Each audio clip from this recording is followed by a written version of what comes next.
California Logistics Rail Authority, Southern California Logistics Airport Authority, successor agency to the Victorville Redevelopment Agency, the Victorville Joint Powers Financing Authority, the Victorville Water District, and the City Council performing the housing functions of the former Victorville Redevelopment Agency. We also have a notice and call of a special meeting of the City Council of the City of Victorville, which I'll also call to order at the same time. First item on the agenda is public comment. Anyone wishing to address the council? All right, seeing no one, we'll go ahead and deal with the item on the special meeting, and I'll defer to staff as to who's presenting that. Yeah, this item is simply to request an extension for some earmarks that we received from the federal government, a federal grant for the High Desert Corridor project, and we need to take action on it before November 1st in order to extend those so we can continue working with Metro and the two counties.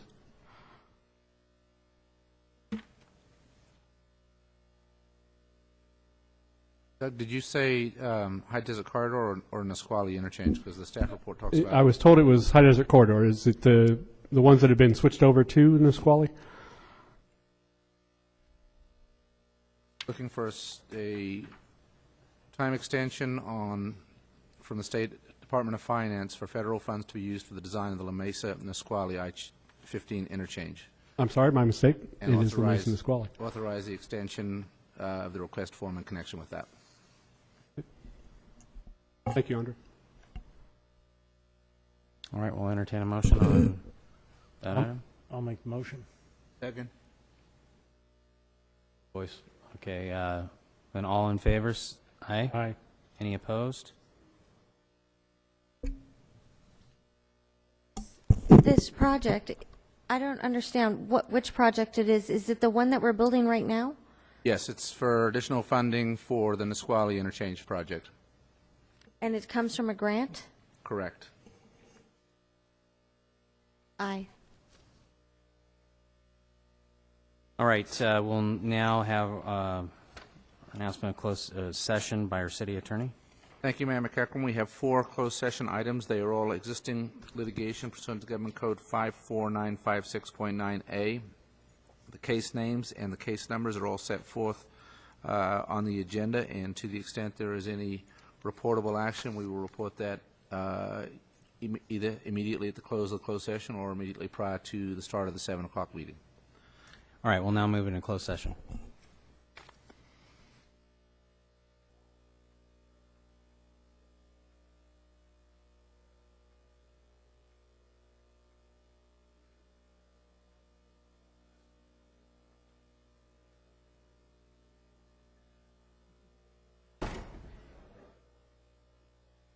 Instead of filling out a bunch of cards, then he'll have.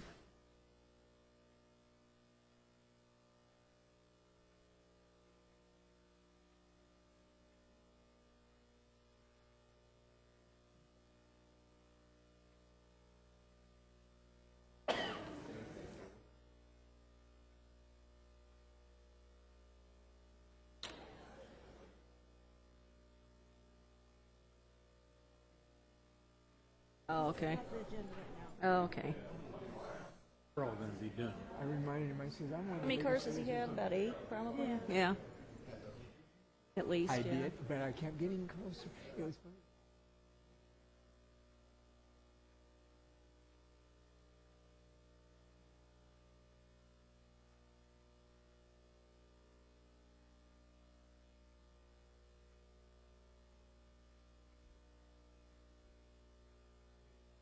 Up to her directly, I guess. I'm sure there's nothing to do with these two things. but- Yeah, it couldn't be related.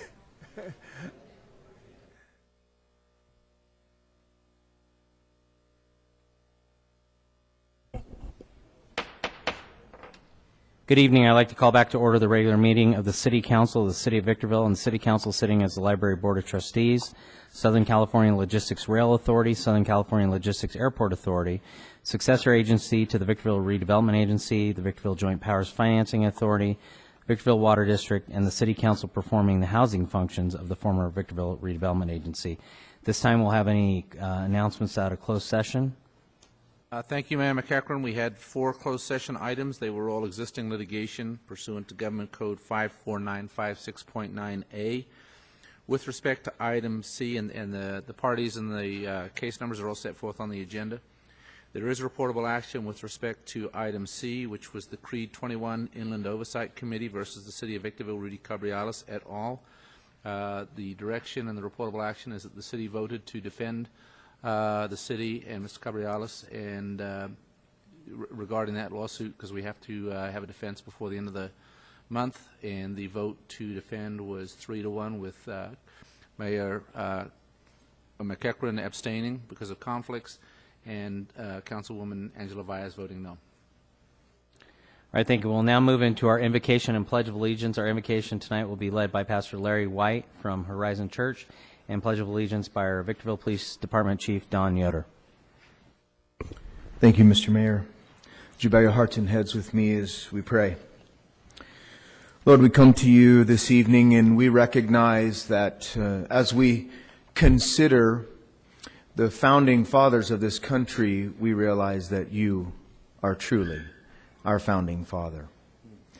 And so we pray tonight, even on the evening of this presidential debate, for our leadership. Lord, we pray that you would, Lord, help these leaders who would guide and direct our country, even as you did with our founding fathers. Lord, that you would give them clear wisdom. Lord, wisdom to make decisions that maybe even are beyond their understanding. Lord, I pray that you would help them to lead with courage. And Lord, make the decisions that are hard to make, Lord. I pray this, Lord, as well, that you would help them to lead with passion. And this is all the way from the president all the way through our local, state, and city officials, Lord, that they would lead with passion, because out of passion comes greatness. Lord, would you bless these proceedings tonight? I pray your hand be upon every part, every element of these proceedings tonight. Thank you, Lord, for your presence here. In your name we pray. Amen.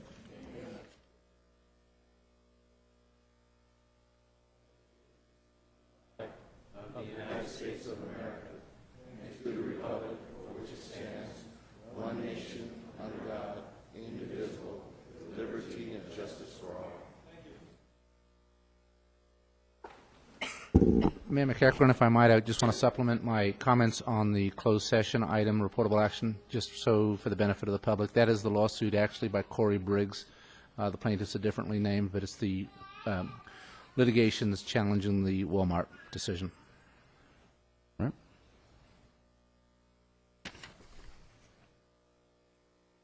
All right, I'll now have our city clerk present the agenda to the council. The City Council of the City of Victorville welcomes the public's participation in tonight's meeting. It is requested that all present please silence cell phones, pagers, and other electronic devices, and that personal conversations be kept to a minimum during the conduct of the meeting. Persons who wish to address the council on a specific item which appears on the agenda are requested to complete one of the white speaker cards that have been placed on the agenda table in the council chambers lobby and give it to the city clerk for the record prior to consideration of the item. The mayor will call upon each individual who has submitted a speaker card when the item comes up for discussion by the city council. The public comment period is the time and place for the general public to address the city council on any item within their jurisdiction that is not on the agenda. It is requested that a speaker card also be submitted to the city clerk for anyone who wishes to address the city council during the public comment period. Pursuant to Government Code Section 54954.3, state law prohibits the council from addressing any issue not previously included on the agenda. The council may receive testimony and set the matter to a subsequent meeting. Comments are to be limited to 3 minutes per speaker or less as deemed necessary by the mayor, depending upon the number of individuals desiring to speak. All communications are to be addressed directly to the city council.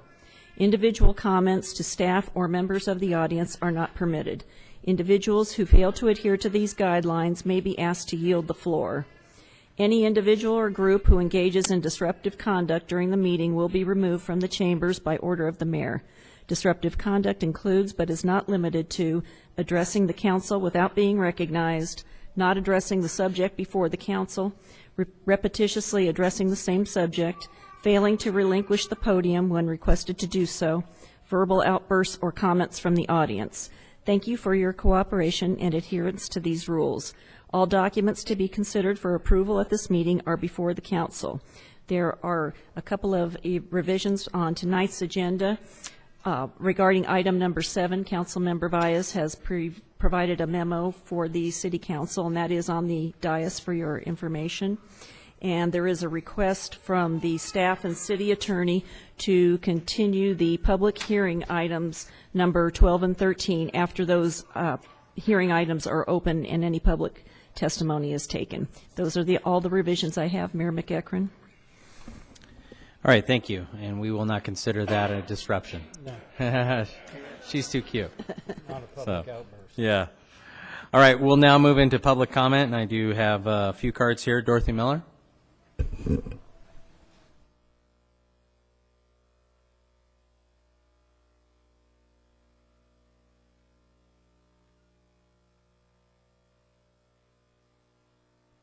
My name is Dorothy Miller, and we were at the meeting the last time, and there was such a ruckus from the people from Spring Valley Lake, which I think was, my opinion, they should have been out the door, because it was horrible with them hollering and yelling and doing what they're doing to Mr. Cabral. That is not right. It's not the place to do it.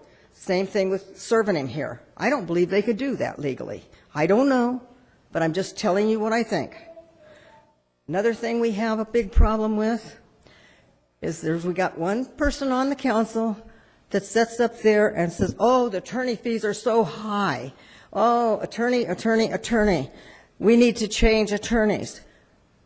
We don't need to change attorneys. We need to change the council member. It's because things have gone on, and she's causing it. She's causing these lawsuits. So she needs to stop. She needs to stop and see what is really going on here. She has no idea. And it's just ridiculous of what went on. I was ready to walk out the door. I did finally holler to those gentlemen that was from Spring Valley Lake that was hollering and yelling and told them to shut up. Because after all, it's a meeting. It's not a play place. And the serving of that to Mr. Coverly, I still feel that should not have been ever done. And I feel that somebody better step up to the plate and do what they're supposed to do and quit causing these lawsuits. We don't have the money to pay for lawsuits because somebody's not doing their job. Thank you. Tom LaFortune.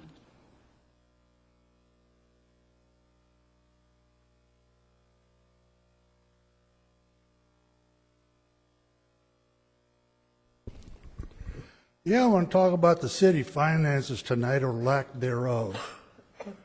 And some about they're going to be looking for compensation for the employees sitting up there at those chairs. I can't see how that's going to fly at all. If it flies, it'll be very short, because come November, I imagine it's going to be shut down and blown out of the water. It is cheap Chicago politics. That's all it is. It sounds to me like somebody around here has been talking to Rizzo, the former manager of Bell, and it didn't do him any good either. So think about that when you try to slide something in. It ain't going to work. Anthony Lucero.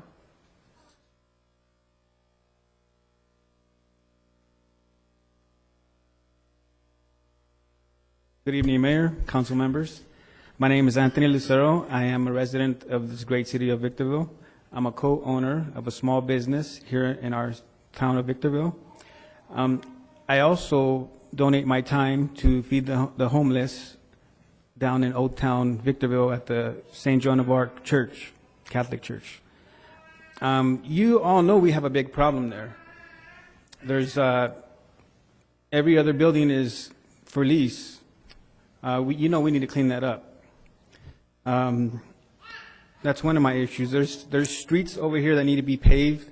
We have so many issues, but I'm here to tell you guys that we do need to clean that one area up, and I have been following Mr. Frank Atkins, and I'm here to tell the people of Victorville to vote for Frank Atkins for Victorville City Council, and Carlos Perano and Sean Hubbard. Thank you. Thank you. Frank Atkins.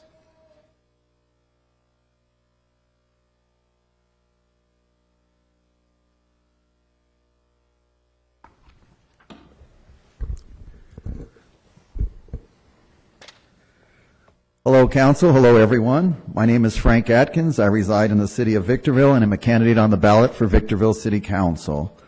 Last council meeting, there was over a 30-minute presentation by our Director of Public Works and Water, Sean McGlade, I guess, is that correct? On street lighting system finding options. As he informed us all, this current fiscal period, we will not meet our bills at period end, according to his presentation. The estimate amount will be over $500,000, as he said, upside down. Is that correct? So since that meeting, any seated person have any possible solutions? He gave 3 suggestions: turning off 6 of 10 lights, putting sensors on, all costing money, and then, of course, an assessment against people with vacant lands. Angela had suggestion number 4, but like I say, I don't know if any of you have done any further looking into that, because the next council will probably have to be dealing with that issue. Also, council, on each of the following agenda items, I have just 3 simple questions. Most of the first 2 are usually answered on the agenda items. Prior to voting on each agenda item, if you could say what it is for, say the amount, and I guess more importantly, on each of the agenda items that you'll be voting on, say where the money's coming from. I understand some is a grant, but I'm wondering on some of the other ones, if we can address that at each of the agenda items, I'd appreciate that, so the public could know. Thank you. Thank you. Robert Larrabee. Good evening. Honorable Mayor, Honorable City Council, I've hopefully come to bring some start of some good news. We all, I think, can agree that one of the issues facing us here in Victorville is homelessness. So after much discussion with nonprofit leaders, church leaders, various individuals in the community, I've come to announce that Pastor Dane Davis and I from First Christian Church will be hosting a summit on October 30th at 10 a.m. at First Christian Church to discuss the issue of homelessness in our community and what we can do about it. Invitees would be church leaders, would be leaders of nonprofits that have all agreed to come, and I've come to extend a personal invitation to all of you, as well as to Mr. Robertson and Mr. Metzler and any appropriate staff to come and take part in the summit. You will all be receiving email invitations in the next 24 hours, and Pastor Dane Davis and I hope to see you guys there so we can get to work on dealing with this issue. Thank you. Have a good evening. Thank you. Hakeem?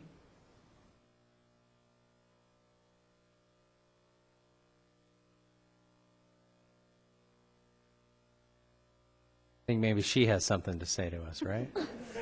Yes, indeed, I can assure you.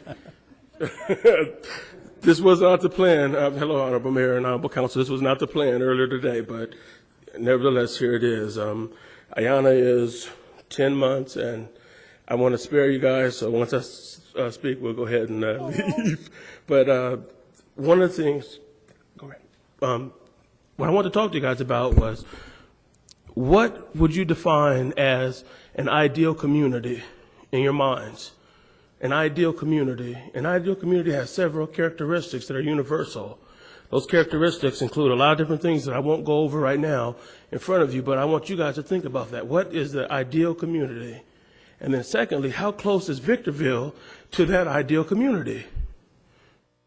Is it closer than we think? I mean, we really have to take an approach that's fair and really look at it. And then what steps are we taking, you as leaders, community leaders, we as citizens and everybody else, what steps are we taking as a community to become or work towards that ideal community? It takes leadership, I know. It takes patience, I know. And it takes people being able to drop their guard and do the people's business. It does. It takes people doing the people's business, doing the people's work. That's the ideal community. That's what the people, the voters, people that are running for re-election, candidates out there, that's what the people are looking for. Someone who has a vision, who could share that vision, who could put that vision to reality that gets people talking. Not the diversity that we see, but something a little bit better, something that gets people working together. We have all these nonprofits. Everybody has a plan that they work, that they say they work. They're for the children. They say they have a plan. I'm trying to keep them laughing, but they have a plan that they say that they're for the children, but nobody's talking, Mr. Mayor. We have all these different organizations, but nobody has sat down, had a styrofoam cup of coffee and said, hey, you work in this area of the city, you work in this area of the city. I think that's what the people want to see, a little bit more vision towards that ideal community. And real quick, Hakeem Jr. had a question. Why is the street, like, by the city library, why is that, like, messed up? Why is the street by the city library messed up? Aliyah had a question. Aliyah Majid. Has there ever been a girl mayor? Has there ever been a lady mayor? I thank you guys for your time. Okay, to the first question, that is actually a privately owned street, but we'll get you a formal response to that because we do have your information. That has been an issue that has been ongoing for a number of years, and yes, there has been. If you are able to walk into City Hall, not tonight because you wouldn't be able to get in there tonight, but you will see a picture of, we have had a female mayor before. Thank you for your time. Bye. You're welcome.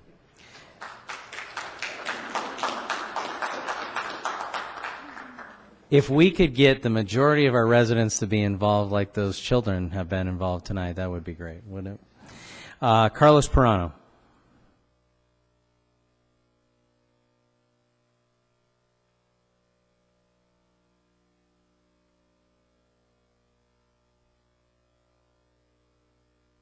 Good evening, Mr. Mayor, City Council members. All I wanted to do was follow up on the email that I had sent out on October 7th. I just wanted to make sure that it doesn't get, omitted by accident. I know you guys can't respond, but on October 7th, I sent all of you guys an email on considering opening public discussion on naming a street after Martin Luther King Jr. here in the city of Victorville. As I've been campaigning, I've been talking to different communities, and a lot of people have asked me, how come we don't have that when a lot of big cities have recognized the importance and the connection that it has to the communities? I said, I don't know. I don't know why. I think it's something that would be worth bringing up this country. He mentioned communities, the other gentleman a little while ago. This is something that the community wants. It would be good for the community. And I don't think opening public discussion, at least on that subject, could be taken as a negative. So, Mr. Mayor, thank you for your response. It sounded like you were open to the idea. Mr. Rothschild, we kind of spoke, and it sounded like you were open to the idea. And Mr. Kennedy, you hinted that you would try to bring it up just to open it to public discussion so that the people can get that going. Ms. Valles, Mr. Gabriales, I didn't get a response. I can resend the email, maybe, you guys, if you didn't get it, but basically all I was saying is if we can at least start public discussion on it to see if it's something that we can move forward and, have the people bring their case as to why we'd like to have that here. So that's all I want to say. Thank you, guys. Thank you.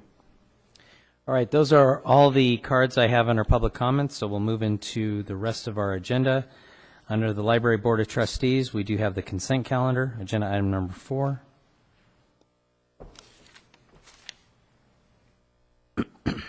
Motion by Councilmember Kennedy, second by Mayor Pro Tem Cabriales.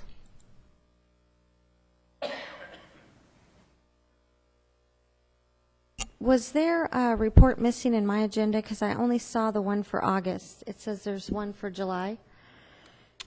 According to my agenda, July is page 16 of your agenda, and August is 18. I don't know if there was a page that got missed in your paper agenda, or perhaps. Okay, that sounds good. Motion carries unanimously. Under the Southern California Logistics Rail Authority, there were no items at time of posting. Southern California Logistics Airport Authority, under written communications, agenda item number 5. This is a request to approve an amendment to the contract with PCI for SCLA runway rubber removal and repaint marking, and approve an additional appropriation in the amount of $27,472.20 for the additional work needed.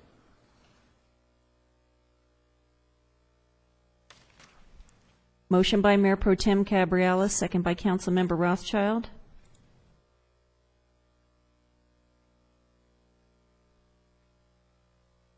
Motion carries unanimously.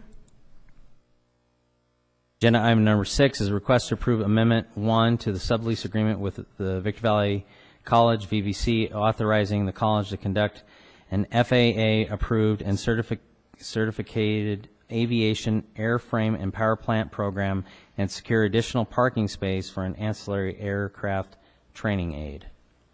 Mr. Mayor and members of the council, this item has been brought to you for your attention as you're familiar enough with the school, the AMP school that we have developed out at SCLA, and it's continuing to operate, and there's some representatives here from VVC that I'd like to be able to at least share with you some of what's been going on lately. It's probably been some time since you've had a briefing. But as you'll recall, one of the original purposes for having worked on and developed the AMP school was to help establish a qualified labor force for the maintenance-related companies that are actually doing business out at SCLA. And originally, and I can remember back when we had first chartered out to try to attract some of the manufacturing or maintenance-related companies that you have out there today, one of the biggest responses you were getting from those companies was that they needed a more qualified and more dedicated and more local labor force. So I think that was probably the largest impetus for the development of the school.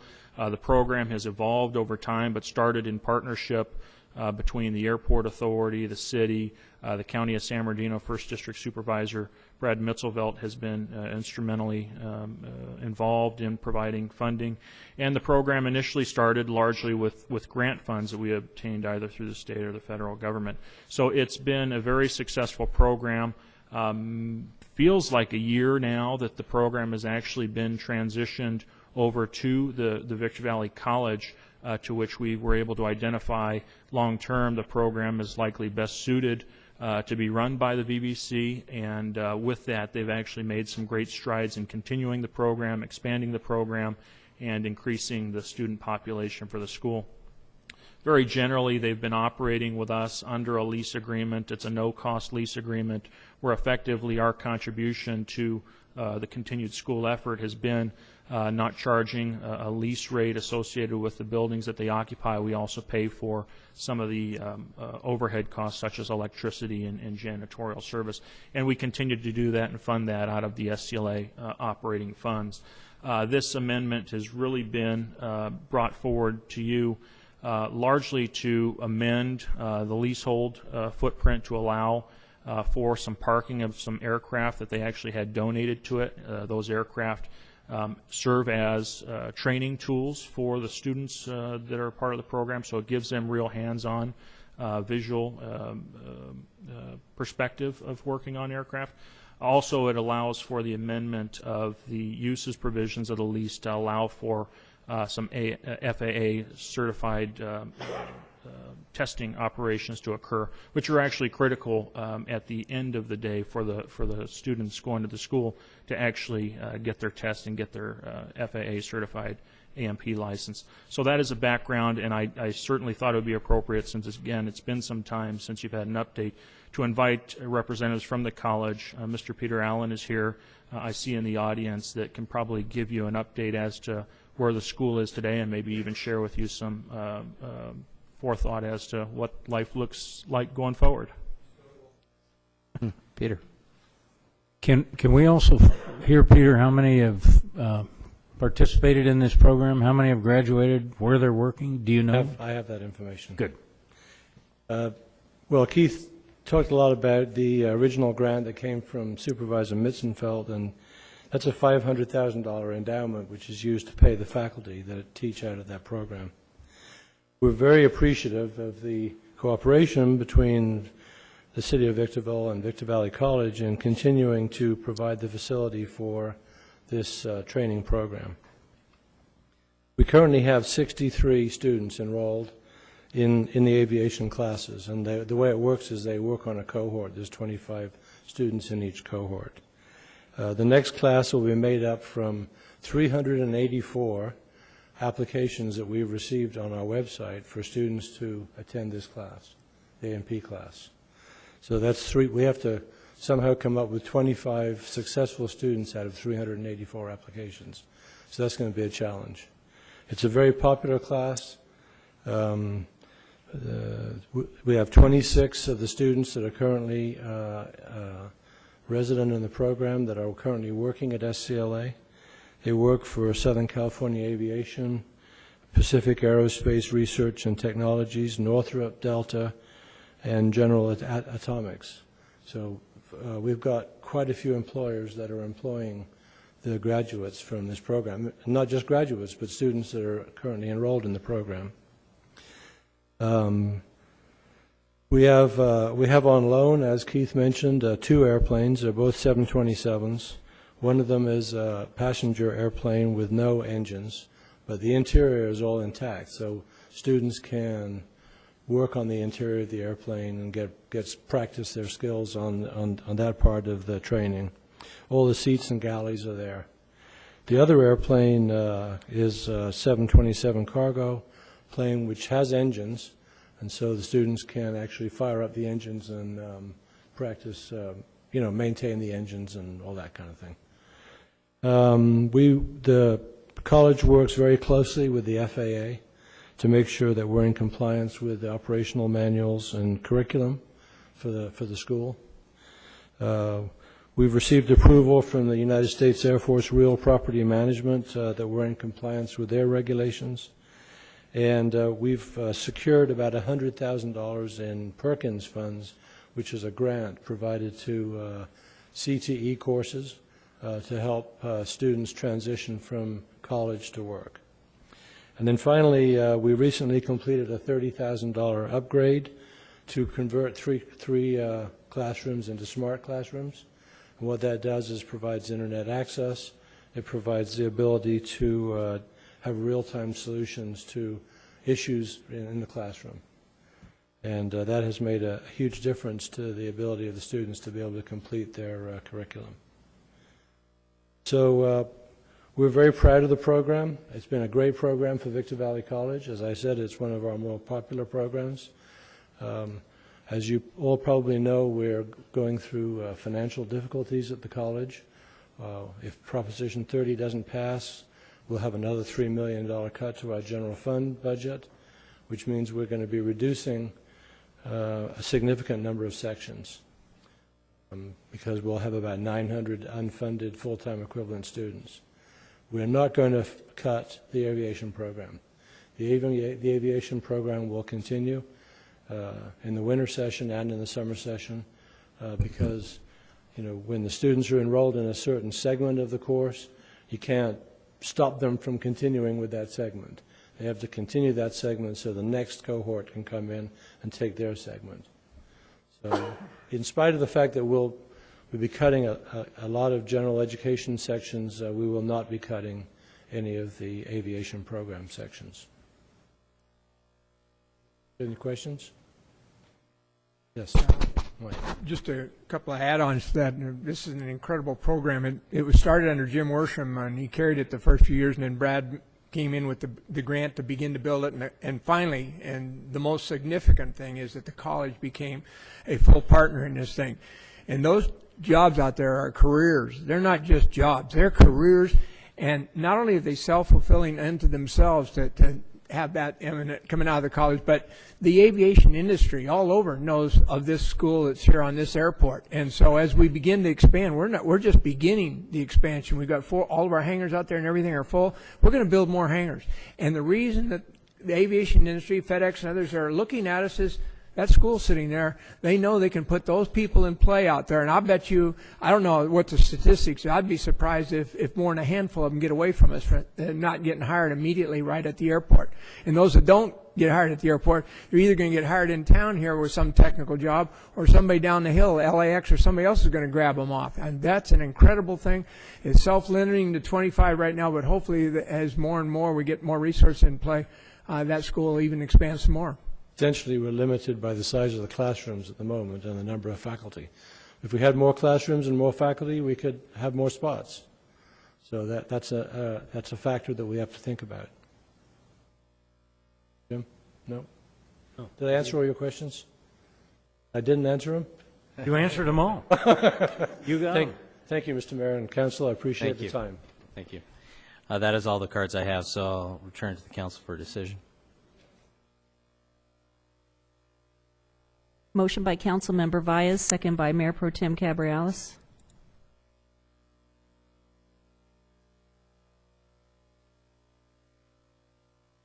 Motion carries unanimously. Agenda item number 7, I'm going to abstain on this one only due to the brokerage commission fee issue. Bradco and Joe Brady are a client of my insurance agency, so I will step off the dais for this item.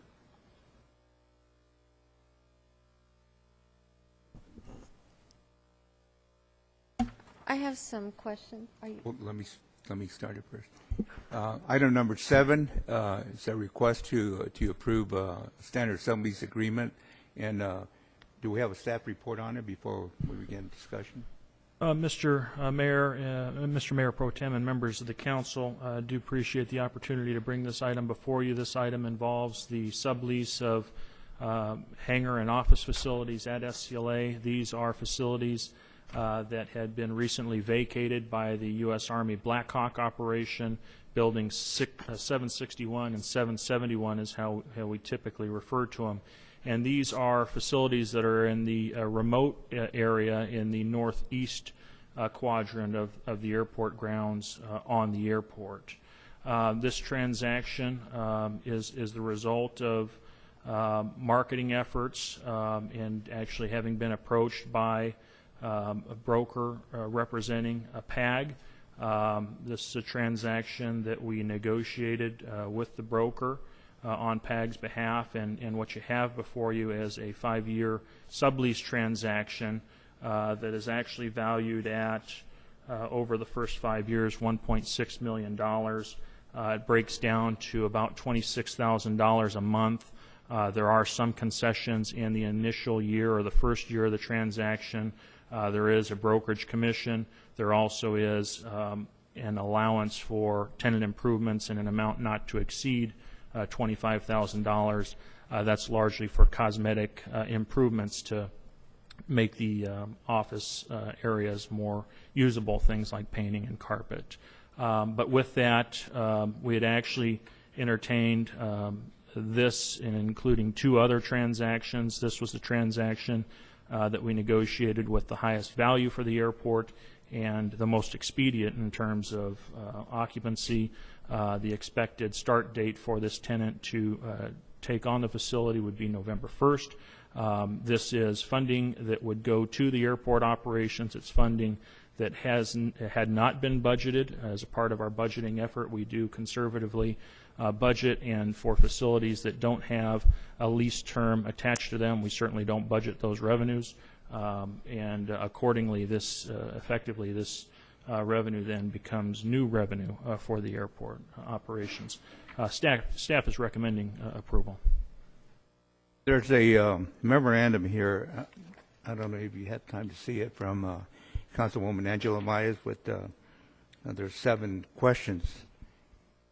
I don't know if if you want to get into that, or if it's not, if the time is not that critical, maybe we can just carry it over until these are answered. Mr. Mayor Pro Tem, I think the questions raised before by Councilwoman Valles are actually very good questions. I have no problem answering the questions as they relate to the transaction. To continue this item, unfortunately, would delay the occupancy of this hangar unit, and certainly the sooner we can get revenue into the coffer, I would certainly advise we do that.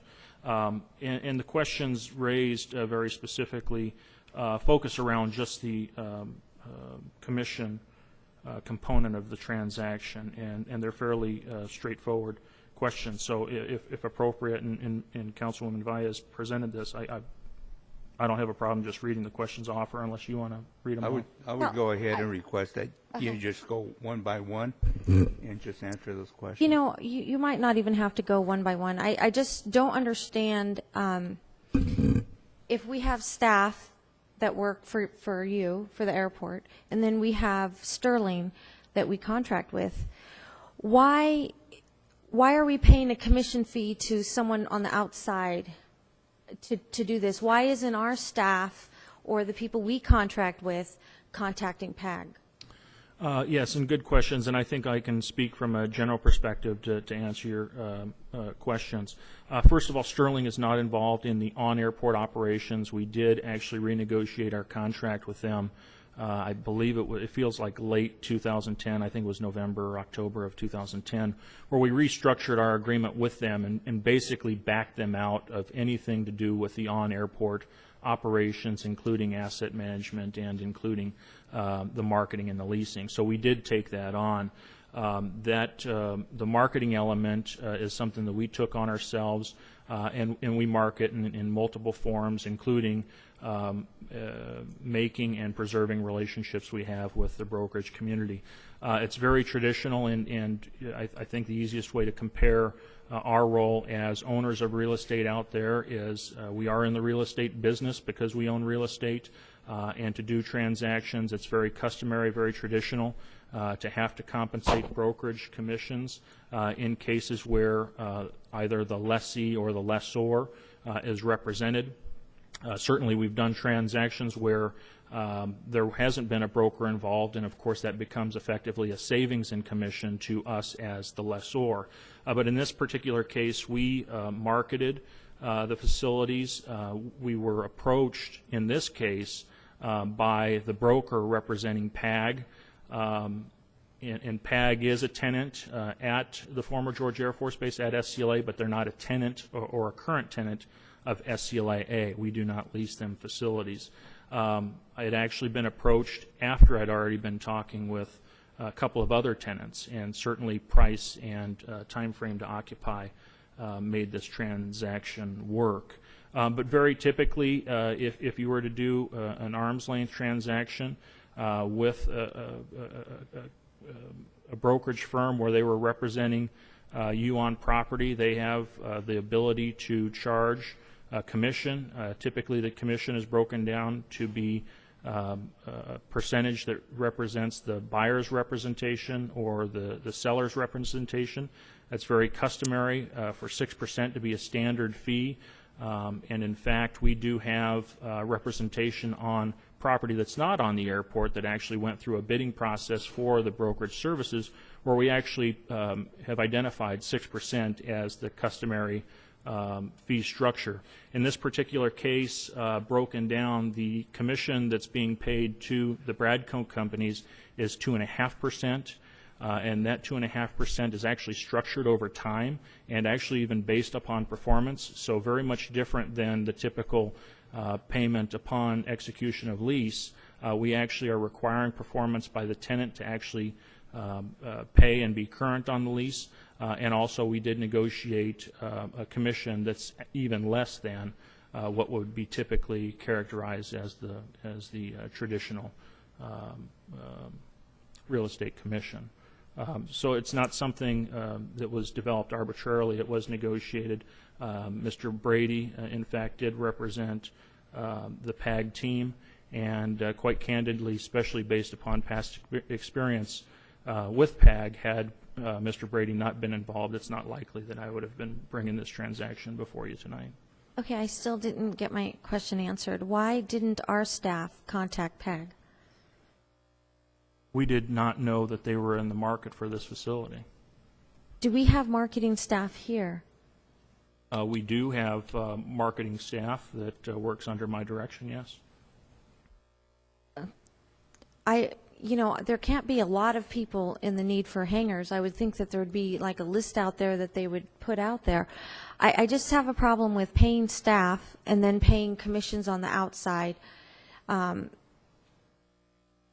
What does Sterling do? Well, as it relates to the on-airport, they do not represent us. They do not do anything for us as it relates to the on-airport operation. Sterling is contracted under our master agreement to be the master developer for the off-airport property. So they're responsible for marketing and developing that property. And quite candidly, a lot of the testimonials that you saw late last year with the M&M Mars and the UFI project, the industrial stuff off airport, that's a good example as to what they're responsible for and what their role is. Does all of the brokers in this area know that they got a shot at this to get 40,000 by leasing a hangar? I mean, or is it just we're just going to, you know, one guy that he gets the inside information? I want to make sure that is there an RFP that goes out, or how is this done so I know it's being done fairly and we're not just giving our buddies, you know, 40,000? Keith, isn't this the same as a typical housing sale transaction where the buyer wants to retain a broker? Often they'll retain a broker, a buyer or a lessee will retain a broker to negotiate a transaction and try and get the best terms of the deal for them. We have no control over that. Is that correct? That is correct. It's common knowledge. I mean, if you're in the industry and there's a sale buyer and a sale transaction, there's a commission to be earned. If there's a lease transaction and there's a transaction between lessor and lessee, there's certainly a commission to be gained. In fact, as a part of the entire entrepreneurial spirit of the entire brokerage industry, they'll try to buy or sell or lease anything they possibly can to earn a commission. So as far as the knowledge about whether or not commissions can be earned at SCLA, there's been no secret about that fact. I mean, we've paid commissions in the past. It's customary, and it's part of the course of doing business if you actually want to lease out or sell some of your facilities. In this particular case, you know, what our marketing team did do, and we believe it's partly what helped drive the price up to get close to what, much closer to what we were asking. But we actually marketed to a much larger macro audience. We went directly into the UAV industry and tried to create awareness either through advertising or through direct mail blasts. I remember sending direct mail blasts directly to companies like General Atomics to try to expand some UAV presence out at SCLA. And resulting from some of those efforts, we were able to get interest. In fact, I had two parties interested, and largely because we had two parties interested, it actually created a much more attractive negotiating environment for us as the airport to drive a higher price, which in this particular case we did drive a higher price. Our original asking when we listed the property, or at least publicly noticed the property, we were asking for $30,000 a month, and we felt certainly that was high, but that's what negotiations are traditionally about. Getting the $26,000 a month in this particular transaction certainly fit within our parameters of what we are willing to recommend to you as a board. It also, when compared to the rest of the facilities that we lease, we have a very large portfolio of facilities that we lease. This is actually priced greater than our average lease rate for comparable facilities. So altogether, we think your marketing staff did what they were supposed to do, and that's get you a transaction that had the best price attached to it. So when you have an empty hangar, where is that advertised at? Where do brokers see that at? Well, it does depend on the type of hangar. If it's a wide body hangar, it might be publications that are promoted by Aviation Week. Aviation Week has a number of different. In this particular case, where was it advertised at? I could find the publication for you. I know there was one because I seen it and I actually approved the advertisement. But I actually had my marketing coordinating staff do the procurement and the placements. Keith, is there any reason that we wouldn't consider an offer brought to us by any broker? I generally have an approach to consider anything, and if it's reasonable, I'll definitely pursue it and try to make a recommendation to you, positive or negative.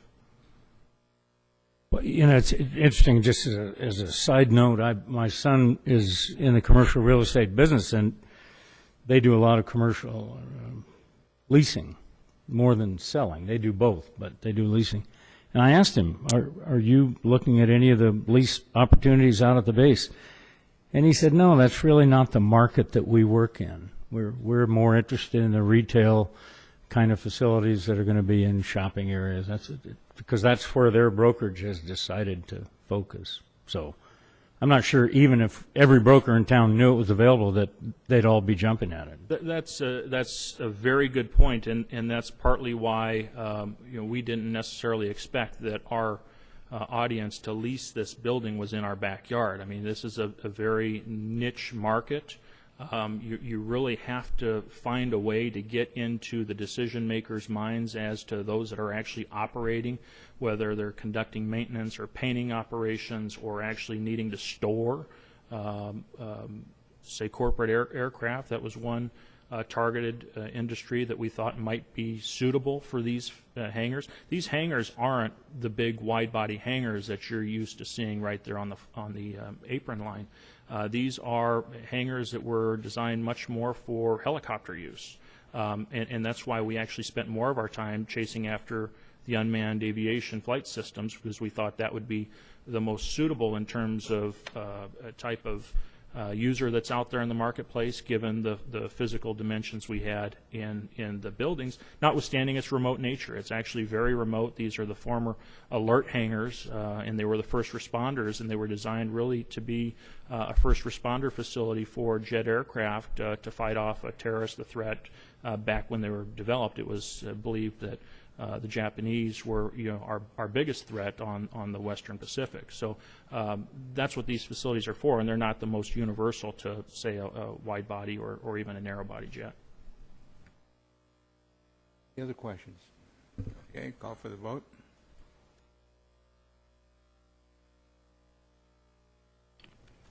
Motion by Mayor Pro Tem Cabrera, second by Councilmember Rothschild.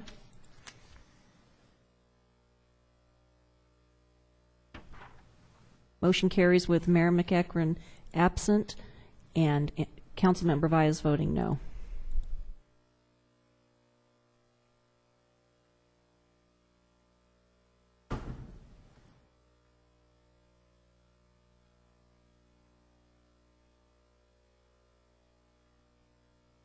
Agenda item number 8 is request to approve the rejection of the submittals for the award of a contract for SCLA ILS DME tower maintenance.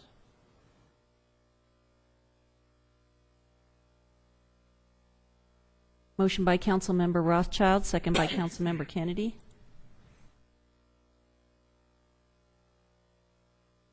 Motion carries unanimously. Agenda item number 9 is request to accept the notice of completion for ES 12-006 SCLAA Hangar 676 fire suppression system repairs. Is this really the completion? Mr. Chairman and members of the council, we're pleased to advise to you that this we are done at least with this facility's fire suppression system. We did get the fire suppression system certified, and it is operational. So we are glad about that, and we certainly appreciate your willingness to work with us on all the change orders associated with a lot of the surprises that we ran into dealing with this system. Motion by Councilmember Kennedy, second by Mayor Pro Tem Cabrales.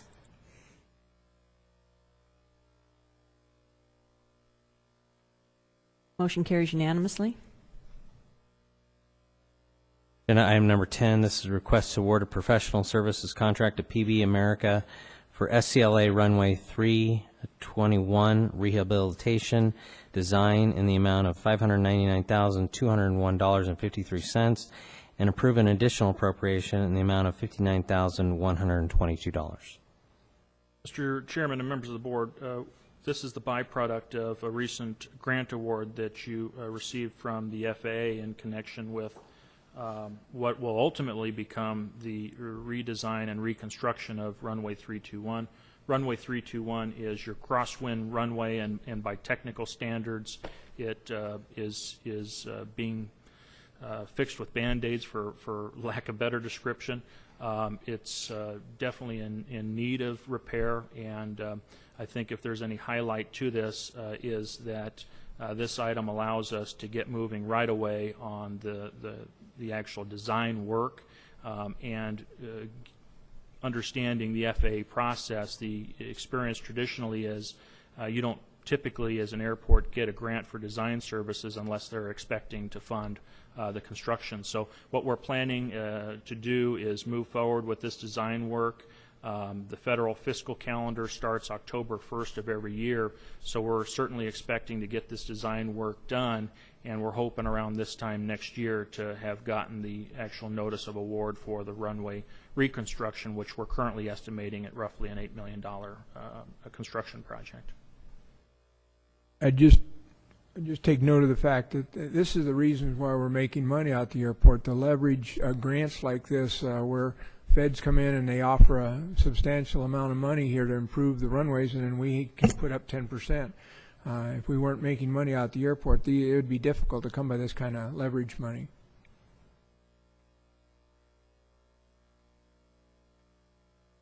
Motion by Mayor Pro Tem Cabrialis, second by Councilmember Rothschild.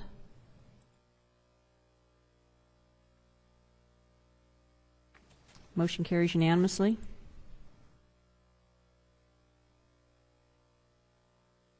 Under the successor agency to the RDA, agenda item number 11, this is request to, 1, receive the agreed-upon procedures report for filing, 2, approve the results of the Low and Moderate Income Housing Fund Due Diligence Review, DDR, 3, authorize the retention of funds in the amount of $2,591,125 to fund future debt service payments, and 4, approve an additional appropriation in the amount of $7,216,798 payable to the San Bernardino County Auditor Controller for compliance with ABX 126 and AB 1484 for distribution to various taxing entities.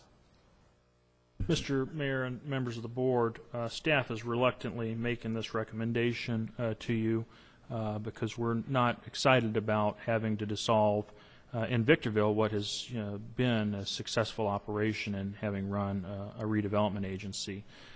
This is the byproduct of the the governor's raid on local jurisdictions, cities in particular, and their greatest tool in actually trying to do economic development. The $7.2 million fiscal impact is where we're seeking the ability to encumber those funds and basically deposit those funds with the county auditor controller. We do believe the actual amount required to be distributed is going to be less. We actually expect it to be $6,785,000. The difference, which is $431,000, we believe can be retained to help satisfy the retirement of some principal owing between the former Redevelopment Housing Fund and an SCLA bond fund.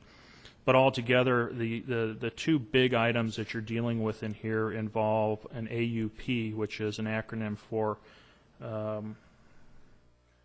Agreed upon procedures. There's too many acronyms. I'm Believe sorry. it or not, I read them, Keith. I don't know. There's also a due diligence review report, and I would expect that you read it because it had a lot to do with accounting. The agreed upon procedures report was called out in the original legislation, intending to identify clearly the assets and liabilities of former redevelopment agencies. It was also intended to help identify inappropriate transfers of assets, and in our particular case, our agreed upon procedures audit didn't find anything wrong with what we had done in the meantime while things had been transitioned towards dissolution.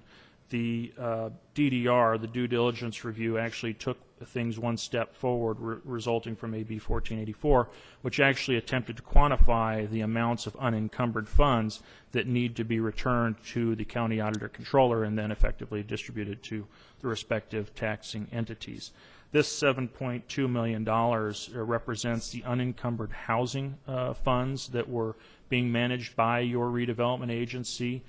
This was the product of very prudent cash management and quite candidly was anticipated to be used to help fund some of the reuse and redevelopment activities in Old Town. So if there's a desire to try to quantify what the direct negative impact is to, say, revitalization effort in Old Town, certainly this is one way to attempt to measure that.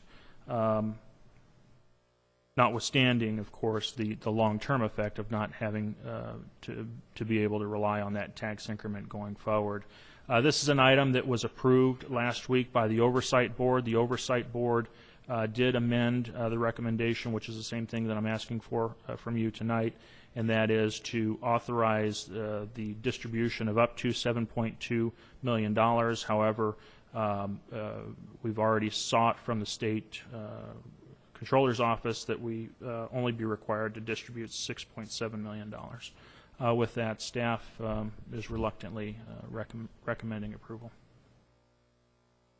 Mr. Mayor, members of the council, if there is a silver lining, the way this is supposed to work, and I say supposed to work because we haven't seen it happen yet, is this goes back to the county and then is distributed to all the taxing entities, the city of Victorville being one of those taxing entities. Assuming they follow the typical tax rates as they're supposed to, we should, if everything goes as planned, we should get probably close to $1 million to the city's general fund when these funds are distributed. The remaining funds will go to school districts and to the county, as well as some of the smaller districts. But if I'm understanding this correctly, Doug, this $7.2 million is going to be taken from the 20% housing fund portion of RDA, sent to the counties, so that the state will not send the same $7.2 million that they would have otherwise sent from the state portion of property taxes. This is have I got that right? Yeah, I think generally that's correct. I think the best way to illustrate it, the way we understand it, is the state has traditionally backfilled the biggest taxing entities, which are schools. So certainly this helps relieve the state's obligation to make that backfill to schools, is how we understand it. The schools are not going to be better off on this $7.2 million. They're just going to be in the same place, and the state won't be sending them that money. That's how we understand the process. Actually, in some cases, I believe even worse than they would have otherwise been. And did I understand the report correctly? The county used our city auditors to justify the numbers and go over the numbers and come up with the break? They did. Same auditor? They did. Those people? I just Yes, Mike, they used our auditors. Go figure. Motion by Mayor Pro Tem Cabrialis, second by Councilmember Kennedy. Motion carries with Councilmember Valles voting no. All right, under the Joint Powers Financing Authority, the Victorville Water District, and the City Council performing housing functions of the former RDA, there were no items at time of posting. Moving on to the City Council agenda, we do have continued public hearings. Agenda item number 12 and 13. Mr.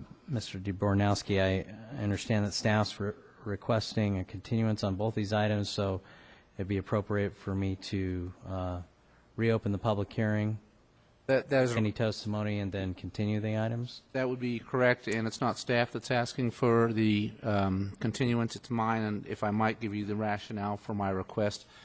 You know, it's my understanding both of these projects are supported by the city. They've been supported by the Planning Commission already, and I assume are supported by this council.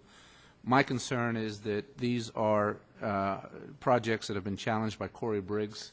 He's the same person previously that challenged the Walmart project. He has now filed suit on that project. He has filed challenged 6 of the projects pending before the city at this point. The difference today is that at 3 o'clock this afternoon I was made aware that he has now actually filed against the St. Mary's project. And the difference with that is now I have the opportunity, or would have the opportunity, to see what his complaint looks like with respect to the St. Mary's project.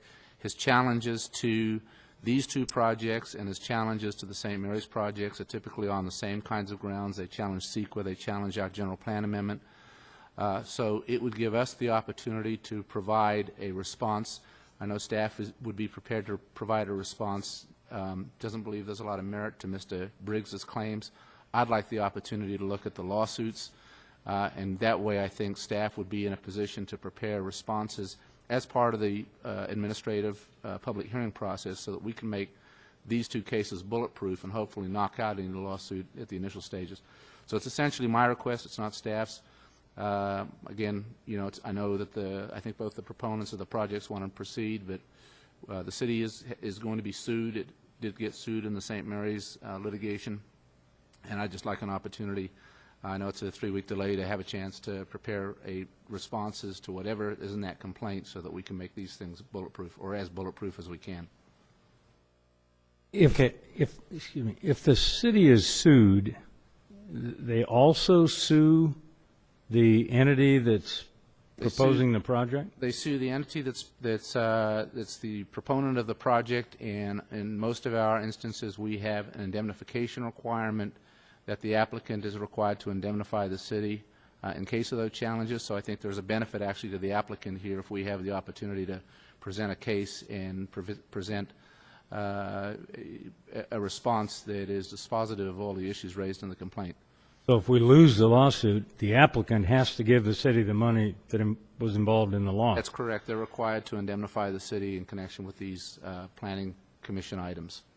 And you think in, what, 2 or 3 weeks you're going to be able to? I definitely just want to have the opportunity to look at Mr. Briggs's complaint. He sued us on Walmart. He sued us now on St. Mary's and is trying to stop that project. He has provided notices of actions on 3 of the other projects, so the same arguments are going to come up. The arguments in the Walmart case that we've seen are a little bit different. This one is very similar. The St. Mary's project is very similar to the 2 projects that are before you tonight on zone changes and general plan amendment on one of them. So it's my request, and it's up to your discretion as to if you want to proceed or not. I would, if you do decide, I would definitely recommend again opening the public hearing, taking whatever testimony is there, and then just continuing it to the nearest possible date. All right, with that, I'll open the public hearing on agenda items number 12 and 13. Anyone wishing to address the City Council on agenda item 12 or 13?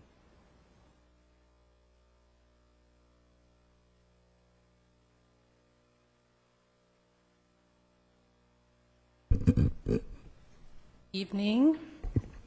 I'm with agenda item 12, Victory Christian Center. My name is Giselle White. I'm one of the board members and the recording secretary. The pastor's out of town, and he did give me authority to speak on his behalf and that behalf of the church as well.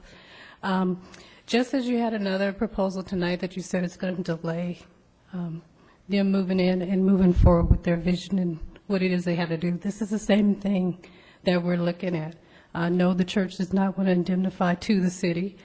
I don't even think that's feasible for us to even consider that. But with all the time that's gone by, and we've been trying to get this use permit, and we're trying to help the community to build. You had a gentleman talking about what kind of community are we going to have here.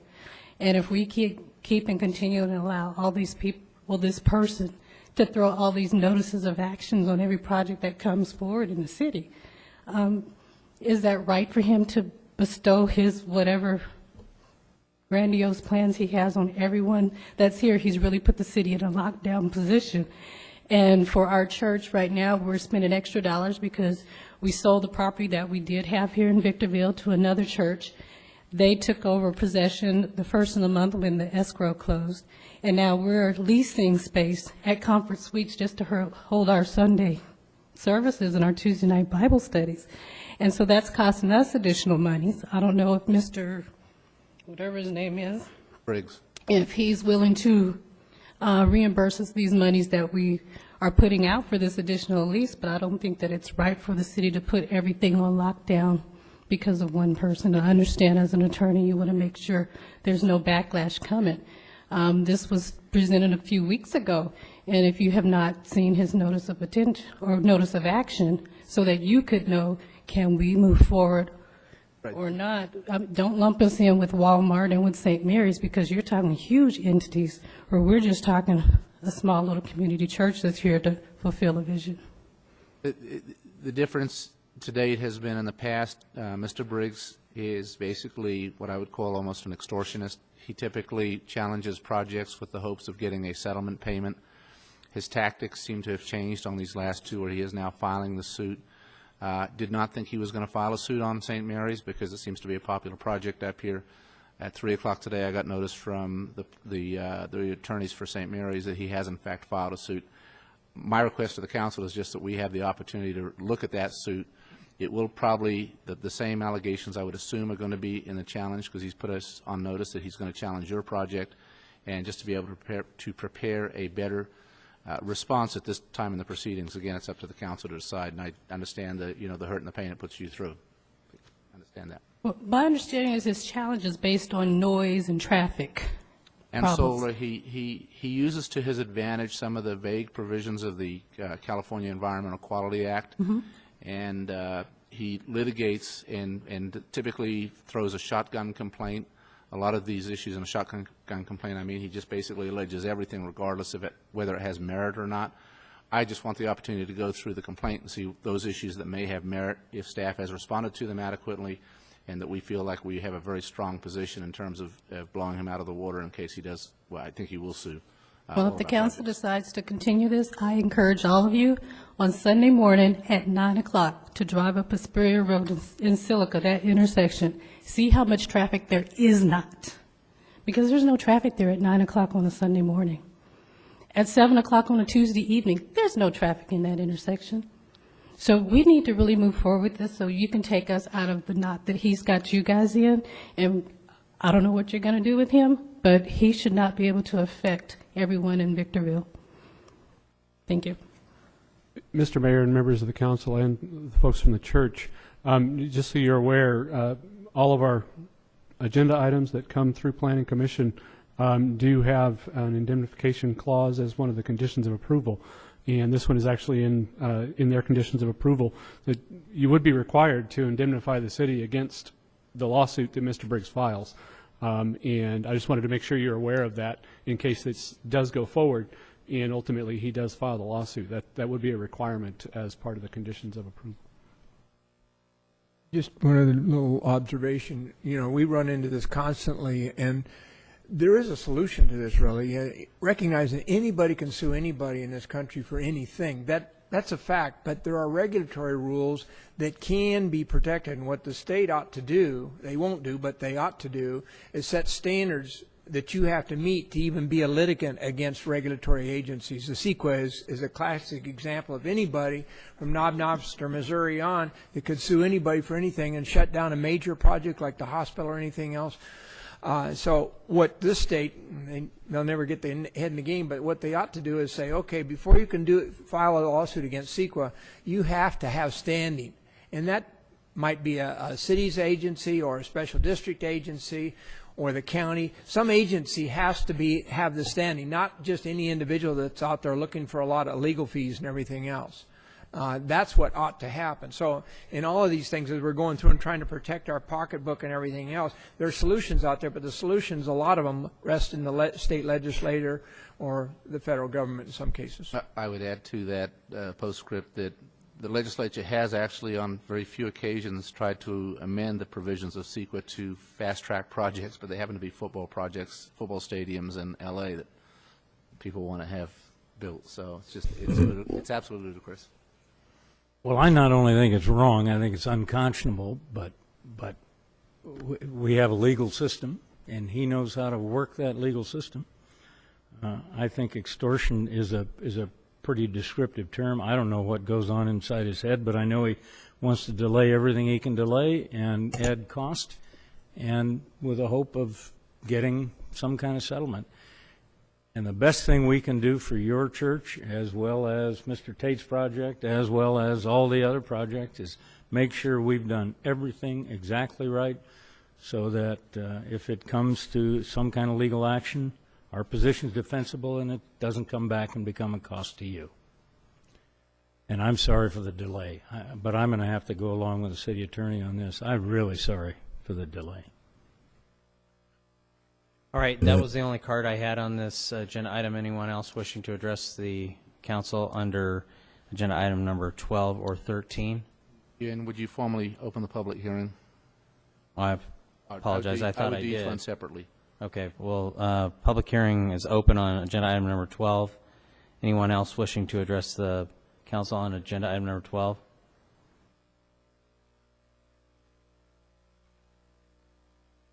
Yes, Robert Larrabee.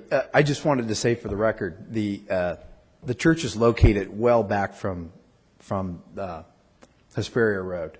So some of the claims that Mr. Brick are making are just, I'm sure Mr. DeBartowski will tell you, are just ridiculous. But I was hoping that Mr. DeBartowski, I'm doing terrible pronouncing your name today. You're doing well, aren't I? DeBartowski. Yeah. Anyways, I'm hoping that maybe you could share with the council, if the council were to not grant your request, what would the scenario be if they went ahead and voted to go ahead with the project? What kind of things could we expect, just so that we have a little bit more information from a different scenario on the other side? Certainly. What would happen is you'd complete the public hearing process tonight, close the public hearing. That essentially cuts off the administrative process. So staff would have to respond to the comments received to date. We'd include those in the record, but that then becomes the administrative record upon which the lawsuit will get filed. And I would say, given the fact that he's filed on 2 of these projects already, it's very, very highly likely that he will sue. What I want to see is what his latest lawsuit that came in late this afternoon says, so that we can see that we have responded to whatever allegations he's making and have those already addressed in our response. Without the benefit of doing that right now, we would prepare a response. It may work. It may be fine. I just don't know that because I haven't seen what other claims he's alleged in his complaint. Yeah, thanks for providing that additional information, sir. Thank you. All right, anyone else wishing to address us on agenda item number 12? All right, seeing no one, I will ask that that item be continued to November 6th? November 6th. 2012. And I'll open the public hearing on agenda item number 13. Anyone wishing to address us on agenda item number 13? All right, seeing no one, I will ask that that item be continued to November 6, 2012. We'll now move into our consent calendar, agenda item number 14. Motion by Mayor Pro Tem Cabrialis, second by Councilmember Rothschild.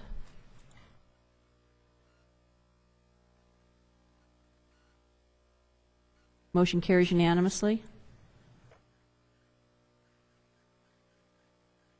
Agenda item number 15, request to proceed with the conveyance of Lot A, Track 16943 to the owner of the adjacent property to the south at no cost and reserve a drainage easement over the subject lot.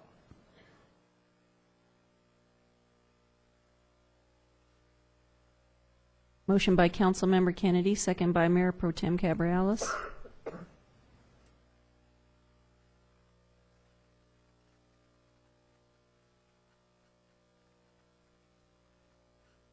Councilmember Baez. Motion carries unanimously. Item number 16 is request to award a contract to George Bryant Construction for DFAD number 2, Dos Palmas / Highway 395 Basin Clearing Project number BM13-013, not to exceed $29,328.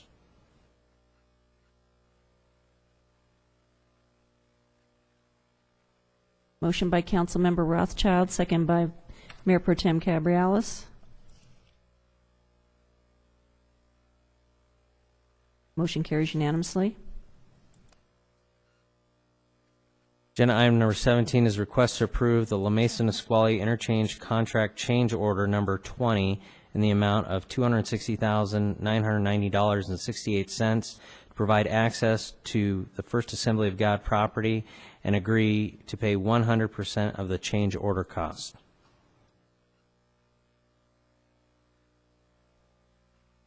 Motion by Mayor Pro Tem Cabrialis, second by Councilmember Rothschild.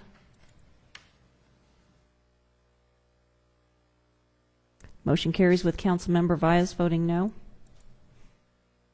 Request to award a contract to Victor Concrete for the piggyback purchase of concrete work from project number BM12-032 for project BM13-016, Phase 2, to mitigate paseo erosion occurrences in LMAD number 2 Eagle Ranch, and an amount not to exceed $49,000. Mr. Mayor, members of the council, Councilmember Valles and I each live in Eagle Ranch, so we need to recuse ourselves.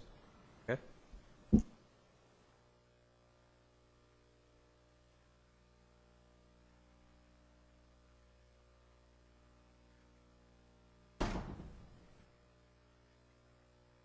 Motion by Councilmember Kennedy, second by Councilmember Rothschild.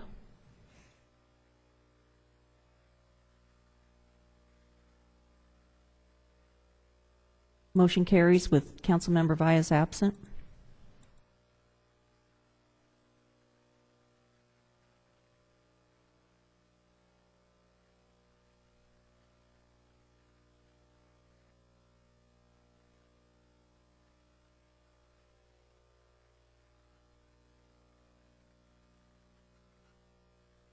On agenda item number 19, due to involving the St. Mary Medical Center project, I'll be recusing myself, as I have in the past.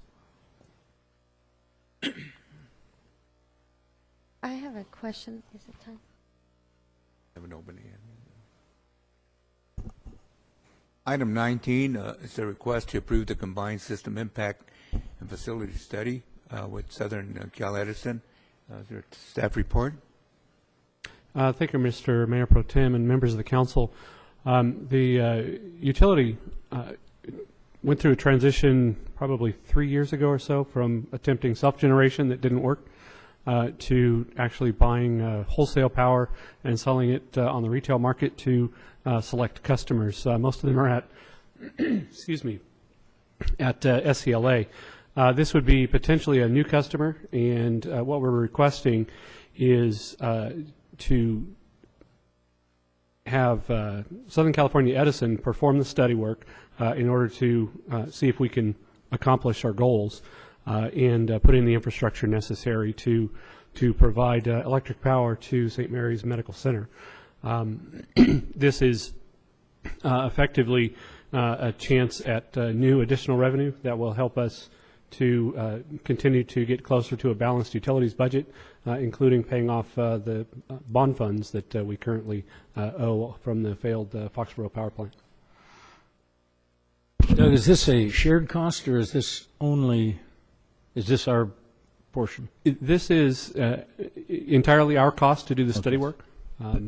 Ultimately, we have very favorable projections that for not only this study, but also all the infrastructure that would be required based on our initial estimates. We believe that we would repay all of those funds to the utility fund within less than 2 years and begin generating significant revenues. And St. Mary's will be able to buy it from us cheaper than they can from the Edison. Our rates historically have been cheaper than Edison, yes. Any other questions? Yeah, I'm not really convinced. I mean, when you say that you have projections, who gives you those projections? Actually, Mr. Lindviejo is in the audience. He's our consultant for Victorville Municipal Utility Services, and he's been providing these sorts of projections and doing the study work for us for several years now. He's one of the primary reasons why the utility has turned over and become revenue positive from an operational standpoint. Can you give me an example of another facility that we supply electricity to that we can do it cheaper than Edison? Most of the facilities at SCLA, any of the new facilities, are being supplied electricity through our system. We have a substation out there. Very similarly, this would put a very small substation effectively on St. Mary's property, and we would operate that and provide them with electrical power. We can buy wholesale power at significantly below the retail rates. We don't have a profit to make. We don't have a profit to share with our shareholders. So that's how we can provide slightly lower than Edison prices to our retail customers and ultimately return those dollars back to the utility so that we can make sure that we get all of our bonds paid off and ultimately hope to someday return monies to the general fund. That was the original concept back in 2000, as I understand it, when the utility was formed. What are the chances? So we're going to spend $80,000 on a study, and that's going to be our cost. And then you talked about a substation. Do we build that? We build that, yes. And how much will that cost? Lynn, correct me if I'm wrong, but I believe it was estimated, and part of this study would determine that final cost, but I believe it was estimated at $1.8, $1.9 million. I see his head shaking yes. That's everything. That's the substation and everything, all of the electrical to get it down from the grid and then take it to the hospital as well. So about $2 million to get it going. Roughly, yes. And then you still think that you could recoup that in electricity? Yes, we do believe that. Lynn, why don't you go ahead and step up to the mic and give us the current estimate for time to recoup those dollars, and then what the monthly or annual revenue would be once we've recouped all of that capital interest upfront cost.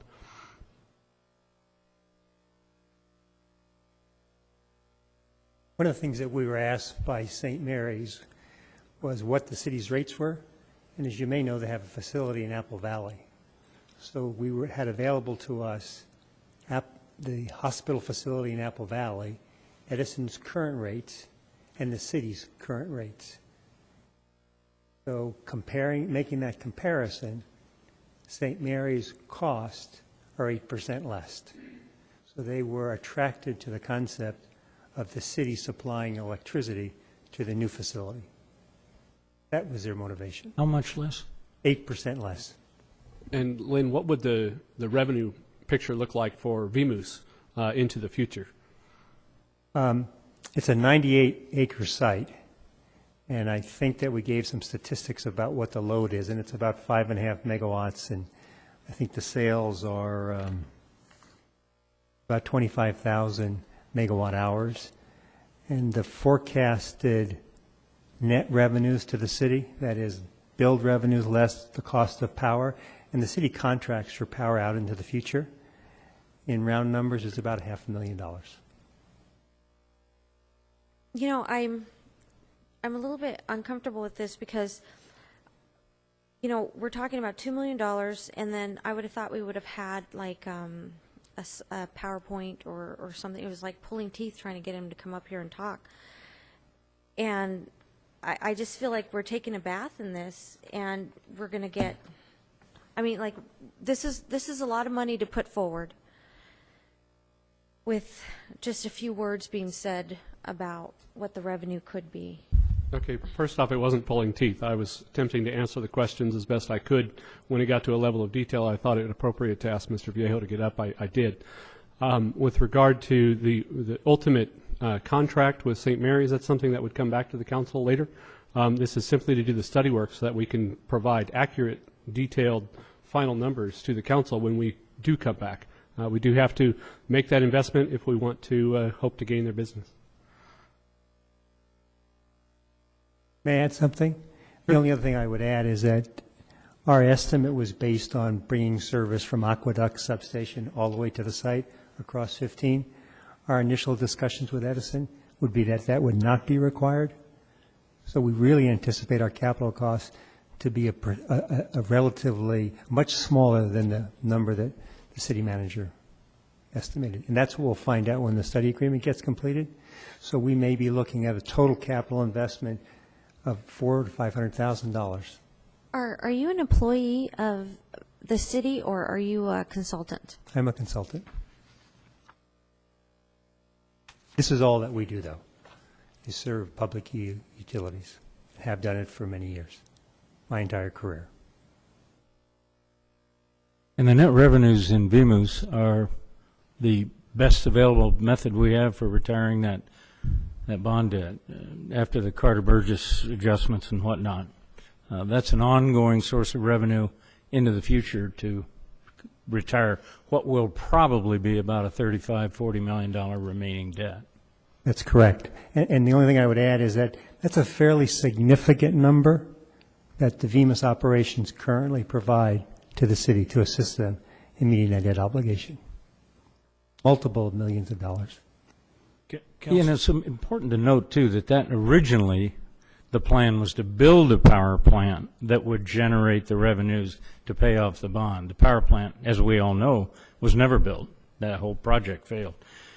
But this activity that we're involved in now is sufficient to retire that bond indebtedness. even At over some the point, existing yes. life. Yes, at some point. That bonded indebtedness goes up annually and eventually levels off.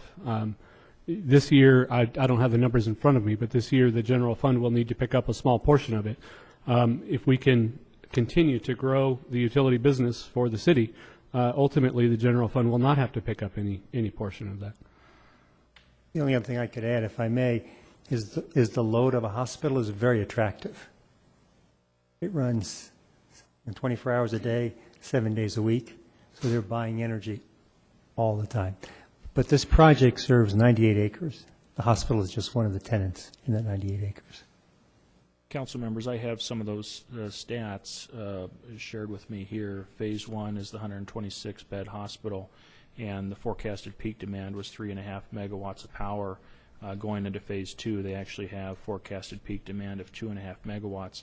I raise those to your attention because we talk about operationally being profitable, and it's largely because of two main customers. Two of the biggest customers out at SCLA is Dr. Pepper, Snapple, and the Plastipac operation, and correct me if I'm wrong, I think they're roughly about 4 megawatts apiece. So the point becoming is you get these single-use major heavy power users is one thing, and then supplementing in Mr. Viejo's case of explaining that this is a 24-hour operation. These are the types of operations that you actually want to finance against if you're going to choose financing, or if we got a cash available from the settlement, that certainly becomes something that you would look at to help reinvest those monies and help whittle down some of the stranded costs that we've had over time. Any other questions? Call for the vote.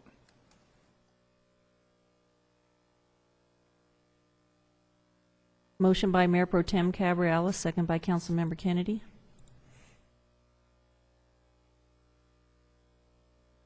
Motion carries with Mayor McEachran absent and Councilmember Baez voting no.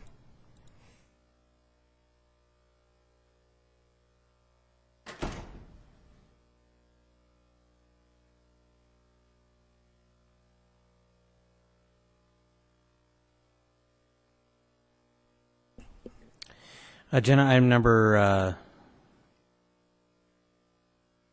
20 is a request to adopt resolution number 12-060 entitled Resolution of the Victorville City Council ordering the terminations of an offer of dedication for a portion of the California Avenue, also an offer of dedication for the adjoining landscape easement.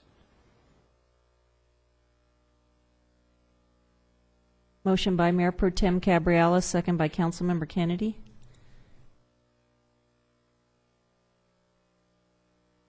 Motion carries unanimously.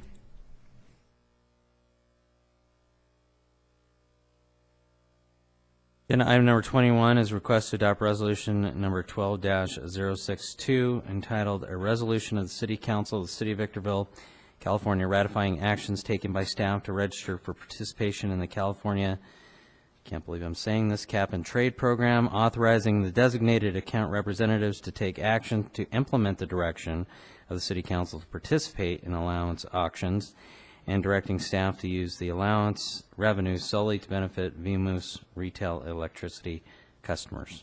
Do we really have to do this? We really do have to participate as a utility.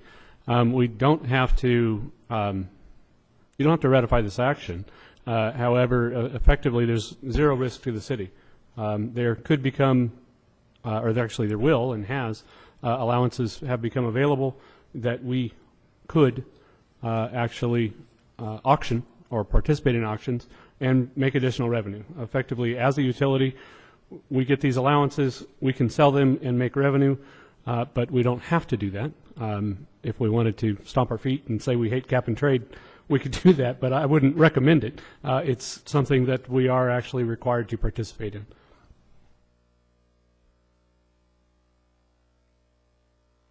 Motion by Councilmember Rothschild, second by Councilmember Kennedy.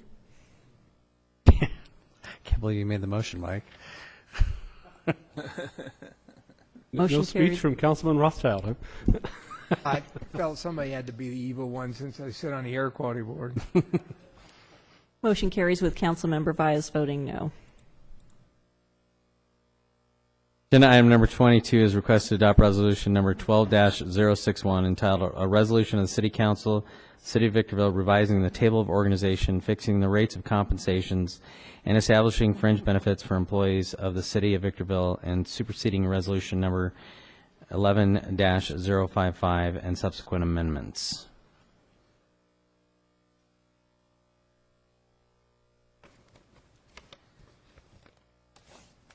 Motion by Councilmember Kennedy, second by Councilmember Rothschild. On this item, I don't see like a spreadsheet that shows, I know it says no fiscal impact, but then it also says that you're bringing on 20 positions, deleting 15. But normally you would see a spreadsheet where it would break it all down so that we could understand. I see some of the benefits you're taking away.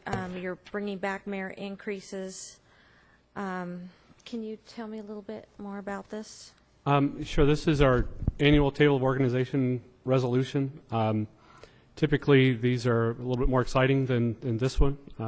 Usually there's a consideration of a cost of living increase. That's not included in this one. Usually there's a little bit more activity with positions. This is effectively just shoring up the reorganization that occurred as part of the budget.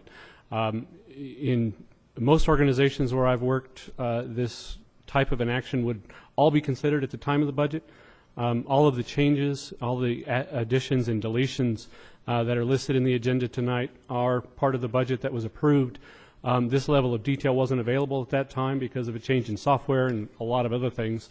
Unfortunately, in my 10 years here, I can only recall one time that the table of organization was actually approved at the same time as the budget. Next year, we hope to have it as part of the budget presentation, so it won't seem quite so disjointed. But that's the reason why there's no fiscal impact. Effectively, the fiscal impact was approved as part of the budget. In large part, the positions that were added are very much entry-level positions. In fact, half of them are at our absolute bottom of the scale for salaries. Most of the positions that were deleted are actually management or at least supervisory and above, certainly higher level than the positions that are added. So effectively, it's listed as 5 net new positions. 2 of those are grant funded for a Civic Center grant that we obtained in order to do some planning for the Civic Center. 2 of them are customer service representative positions that are badly needed in water. We've filled those with temps, and we need permanent replacements for those. There's actually one error in here that was caught after the agenda was published. Excuse me. There's a clerk typist position, which is, again, that's the absolute bottom of the scale for city salaries. That's listed in both engineering and water. That position is actually a split position. So effectively, there's actually only 4 net increased positions. But what we're doing is making sure that we're able to deliver the highest level of service that we can to the citizens of Victorville. You'll notice that under Public Works, one of the positions that's being added is actually a sweeper operator position. We eliminated a sweeper operator in, I believe it was 2009 or 2010. We've had some complaints as a result. That took us from 4 sweepers down to 3 sweepers. And listening to the public and listening to the council, that's the reason why that position is being added back into this budget. It says in here that you're currently preparing a request for proposal for a study on all staff's salaries and benefits as part of the classification and compensation study. So you're saying that this has already been done and it was passed in this year's budget, correct? What was the fiscal impact in this year's budget for this plan? I don't have that figure. The fiscal impact was passed as part of the total budget. It wasn't separated out. It's not separated out in this item either because it is part of the overall budget. It's not, it would hit nearly every budget of the city. Normally you have your last year's budget for personnel and benefits and this year's budget. Was there an increase?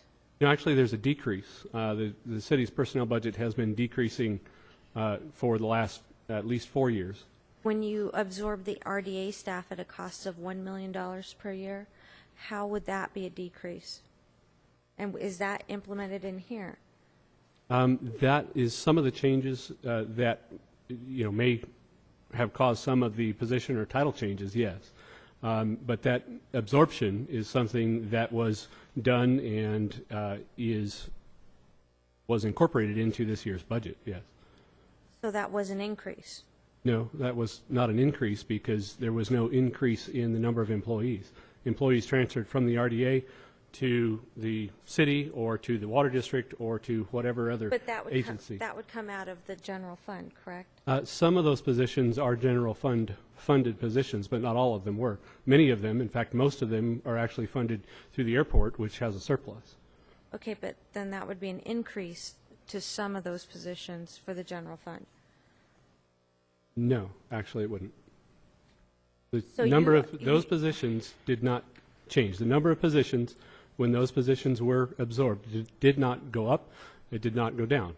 That's what would make it easier, is if I had a spreadsheet with what the costs are, and so how it all evens out so that I understand that there is no fiscal impact.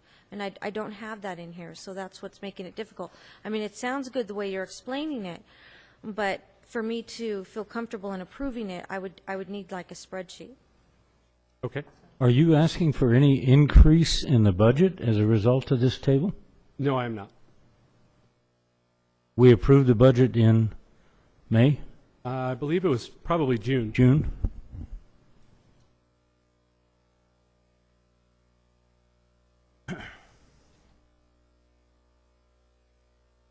Motion carries with Mayor Pro Tem Cabrialis absent and Councilmember Vyas voting no. Agenda item number 23, Mr. Robertson. This item, as if I recall, Mr. Attorney, we probably should table this item, continue it for 3 weeks. Yes, that'd be my recommendation. You have the proposed documents for the Panda transaction on the agenda before you. I've had discussions with the representatives from Panda that it's their affiliate Sand Hill. That's why there's a distinction with the name. They indicate that they're in agreement conceptually with the documents, but their attorney still is probably going to provide me with some comments. I'm not sure if they're substantive or not. Therefore, I'd request we table this to the next meeting. Hopefully, we'll have that resolved by then. Yeah, we had hoped to have some very, very minor revisions based on discussions in the lead up to publishing of the agenda. That's why it was on here, but unfortunately, we don't have those yet. So then staff's requesting that we continue this item to November 6th? That'd be my request, yes. All right. We'll now move into agenda item number 24, council committee reports. Ms. Vyas? I don't have any. Mr. Rothschild? Mr. Kennedy? All right, and I have none. Council reports, agenda item number 25, discussion and possible action regarding items for the upcoming city council agenda. Mr. Rothschild? Kennedy? Yeah, as this is in response to Mr. Proano's request, which I thought was a good one. He asked that the council consider, or at least conduct a discussion as to why we do not have a street named for Martin Luther King Jr. I think that's a valid, important discussion. I think my guess is it's one that's already been covered in the past, so I'd like to ask staff to give us some history on naming streets generally, and if there has been a specific issue with Martin Luther King's, but I'd like to ask that we agendize that for a council discussion. We all good with that? Yeah, I'm all for that. Just throw a little history into this thing, since none of you, even our city manager, and probably even the assistant city manager, was around when this was going on. First time I got on the city council, an issue came up for a street change name, and guess where it was? It was from the end of Arrowhead to Bear Valley Road. That's 7th Avenue on that side, but it's 7th Avenue for a long ways on Hesperia side. And the discussion was, well, can we change that and make it all arrowheads? There was only 2 blocks involved in that, and to be best of my recollection, there probably was only 4 people on that street at the time. You wouldn't believe how much I got tarred and feather over that one, trying to change those 4 blocks or 3 blocks to make it all conforming to Arrowhead. So as we go to make a street name, I would probably be best to find a street that is new and unique that you can do that to, and not try to either change an old one, which everybody living on it would be upset, or adding it on to some other street that looks like a common sense thing to do. You tread carefully when you start at least changing names. So adopting a name for a new street, that's certainly a different animal. But that was my experience the first night I was on the council, I think. But you'd agree to have a discussion on this? Well, I got beat up after that, and I just learned my lesson and withdrew the request. I didn't know how powerful those 4 people were. So you're saying that it's not a good idea to do this because the people are going to get angry? The people who jumped on me didn't want it changed because... What year was that? Huh? What year was that? 1980... I think people are a little more open-minded 1986. and more cultural here. I don't think it's going to be a problem. I don't think it has an issue to do with culture. I think it has an issue with people having business addresses on streets and having to change all of their addresses on all their mail and all of their... I think there are probably a number of The point issues. is that Let's let's agendize get it. this agendized to discuss. Don't do it I mean, now. I think it's appropriate after seeing Space Shuttle Endeavour go down, Martin Luther King Jr. Avenue down in There Los may be Angeles. other issues as Yeah, well. but let's discuss it. Mr. Mayor, if I could suggest changing the subject matter just slightly to focus less on why isn't there one, and let's talk about how do we make one happen. I think that's a more productive discussion. Certainly, we're happy to provide whatever history there is. I'm not aware in my 10 years of it ever coming up as an issue or a request. So if we simply treat this as a request to either change the name of a street or make some future prominent new street named Martin Luther King Jr., I think that's a very healthy discussion to have regardless. All right. Well, I think the overall consensus of the council is that we do have that discussion. Nice. Oh, I'm sorry. Just one other thing. And I don't know if we need a staff report on this, but I received, and I'm sure we all did, an interesting letter from Mr. Ward on a water issue, on a fine. Am I the only one that received this? I got that one like 2 months ago. Yeah, that issue's been resolved if it's from Is it resolved? 2 months ago, yes. Well, I saw it today for the first time. Sorry. Items for upcoming agenda? Oh, nothing. All right. Reports from staff and council members? Just sad at the loss of Mr. Don Tucker earlier today, very early this morning. So, Yeah, for those of you that may not be aware, Don Tucker organized the Huck Finn Jubilee. Very, very sad loss for this community.